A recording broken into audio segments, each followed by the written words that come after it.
What's going on, guys? I'm back with another video, and this video I'll be talking about the 5 key tips for the SAT reading section that you guys need to know before taking any SAT. We are 2 days out for the August reading SAT, or the August SAT in general. So I know you guys are, guys are probably stressed, right? You guys are probably like, oh my God, 2 days away. I need some last minute tips, some last minute, tricks, and I'm going to talk about them in this video. I already did a math version of this video, so go check it out. It's the video that came before this one, right? And also in the description, I will have 3 free Discord invites. So for those of you who are like the first 5 people who watch this video, first 3 people who watch this video, you will most likely be able to join my Discord for free. So that is why, guys, subscribe right now and hit that notification bell. Be sure to like the video. Now let's get into it. So tip number 1. This is for the SAT writing / reading section, guys. So I'm gonna blend both. Know your grammar rules. And when I say grammar rules, I mean the dash, the comma. So like the comma. Okay, this is a comma, guys, all right? And the semicolon. Know these 3. Oh, and the colon. You got to know this, you got to know that, you got to know the comma, and you got to know the em dash. Remember, memorize these things. When do you use these things? Always got to remember what comes before. Like, for example, an independent clause must follow a semicolon or a colon, and an independent clause must follow a semicolon, and a dependent clause usually follows a colon. So, memorize that stuff, memorize these key concepts. Number 2, inference questions.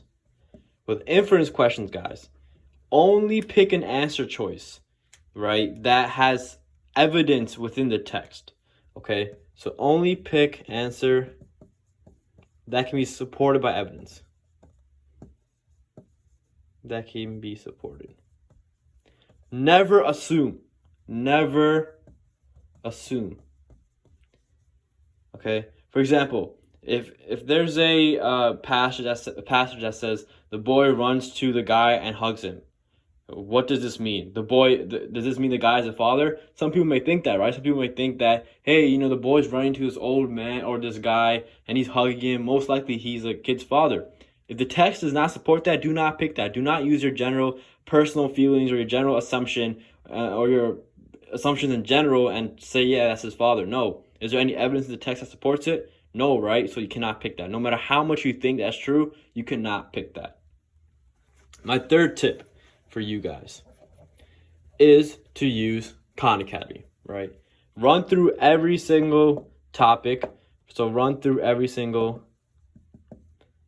all SAT writing and reading Khan Academy topics between now and tomorrow. All right, so within the next 48 hours, I want you guys to run through every single topic, right? Get out all those last few mistakes that you have left in your system and get those out right now. Finish all those topics. If you get a 4 out of 5, it's fine. Just move on. You basically just want to iron out all the remaining mistakes that you have left. Inference questions. I did erase that by accident. Number 4. For the questions that say pick an answer, right? And the next question is, what lines support this answer? What lines? Don't worry about my handwriting, guys. Just listen to what I say. When it says pick an answer and the next question is like, what lines support your answer to the previous question, what you want to do if you cannot find the answer right away is go to the lines and start reading the lines specified in the next question, because those lines will give you one of these answers, right? And if you can't find some of these answers within the text, just look at the lines. The lines have the answer for you. And then once you read the lines, you'll say, okay, this makes sense. All right, this does not make sense. And then you'll be able to eliminate questions much, much faster. So this is like using this question to your advantage. Most people look at this question, right, as what lines support this answer, as, oh my God, man, if I get the previous one wrong, I definitely got this one wrong. Work at this problem the opposite way. Start with this and then move to this. It's much easier that way. And this is probably the best tip. That's why I saved it for last, right? This tip is not just read questions before the text. There's a little more to that. Read questions before the text and memorize 2 big questions. So memorize 2 questions that pertain to the overall passage. So memorize 2 questions that are passage based, as in that are entire passage based. As in it's talking about the entire passage. Like, what's the main idea? What's the purpose of the author writing this? What's the author's tone? Questions like that you need to read the entire passage to remember. Because the worst thing you could possibly do is get to that question and start skimming the passage over again. That takes so much time, drains it all out. You could not have that happening, guys. So what you want to do is you want to read the entire text. You want to read the questions first.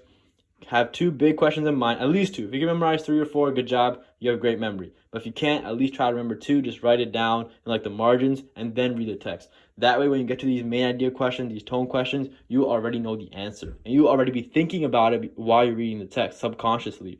So when the question comes, you answer super fast. And you get that 800 on the reading section that I couldn't get. Remember, guys, I got a 740, not an 800. So I want you guys to get that 800, outdo me, right?